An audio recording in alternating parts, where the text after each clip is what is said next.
খালা তোমাকে একটা কথা বলি, এখন থেকে কোনো নেগেটিভ চিন্তা করবে না, ঠিক আছে? ওকে নিও না, তুমিও না, কোনো কিছু না, এটা তোমার বাসা, ঠিক আছে? তুমি কিছু বলো না কেন? বাপ মরা মায়ের তো আর আমার তো বয়স হচ্ছে না, আমার মাথাটা কিরম জানি গরম হয়ে পড়ে, কালি তোমরা ত্যাক্ত করতেছি। আরে না না না খালা, আর তাছাড়া রুমাকে নিয়ে একদম টেনশন করবেন না, ও সব দায়িত্ব আমাদের, টাকা পয়সা যা লাগে আমরা দিব, তাই না? খালা আমি একটা কথা বলি, ও আমার বোন না? আমারই তো বোন। আমি তোমার ছেলে না? ও আমার বোন না? ওর দায়িত্ব সম্পূর্ণ উপরে আল্লাহর পরে আমার, ঠিক আছে? পড়াশোনা, বিয়ে শাদী আমরা দুজন দেব, টেনশন নেই তো কোনো। খালা আমার উপর তোমার দায়িত্ব ছিল না, আমাকে মানুষ করার দায়িত্ব ছিল না? তোমার উপরে কিন্তু আমার দায়িত্ব আছে, আছে না? আছে না নাই? আমি যদি তোমাকে অধিকার নিয়ে কিছু বলি, আমার উপর যেন তোমার অধিকার আছে, তোমার উপর অধিকার আছে না? আমি যদি কিছু অধিকার নিয়ে বলি, তুমি শুনবা না? এই যে তুমি হাসি হাসি লাগতেছো, আমার যে কি ভালো লাগছে তুমি জানো খালা? আসসালামু আলাইকুম। হ্যাঁ আসসালাম, কি অবস্থা? জি ভালো। কি সব ঠিকঠাক? ঠিকঠাক। আপনি বসেন বসেন বসেন বসেন। মা মা গো। হ্যাঁ কি বলো তুমি? জানে আলম ভাই, তাকে তো আমি চিনি, সেই বিয়ের প্রস্তাব দিয়েছে। সেটা কিভাবে সম্ভব? তার বয়স তো 48-50 হবে। আরে কি ধরনের কথা বলো? 48-50 মানে তার বয়স তো 54-55-61, মানে আরো বেশি হবে, 56-57 হবে। আর তুমি সেই বিয়ের প্রস্তাব নিয়ে আমাদের সাথে আলোচনা করতে বসছো। 1 মিনিট বোন, আসলে হয়েছে কি বোন, আল্লাহ গো, ফোড়াটা একটা ফোড়ানো একটা বাকি কোটা, এইটা যে অপারেশন করাইছে 2 দিন যাবত কোনো হুঁশা ছিল না, কোনো কথায় কান দিতে পারি না। এখন মনে হইতেছে কি শরীরটা হালকা লাগতেছে।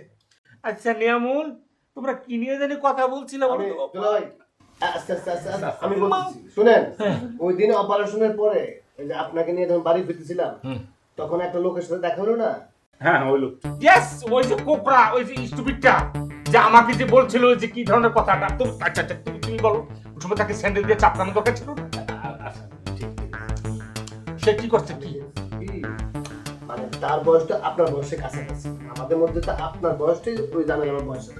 প্লিজ নিয়ামুল, ডোন্ট, এটা কিন্তু খুবই মাইন্ডে লাগলো।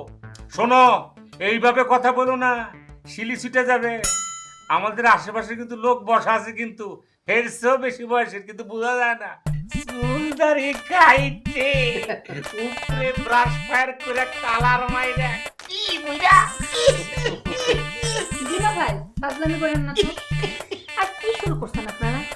বড় দুলা ভাই থেকে 10-12 বছরে বড়ই হবে, আর তুমি সাথে সাথে তাকে না করে দিলে। না না, আমি না করে না, আমার একটা প্ল্যান আছে। আমি আসলে ভাই আপনাদের সঙ্গে, দুলাভাই আপনার সঙ্গে কথা বলতে চাই। বলি এখানে আমার প্ল্যান যেটা, এই খালাটা তো আমাকে মানুষ করেছে, খালাটা প্রথমে এসে অ্যাটাক করেছে ওর উপরে। এখন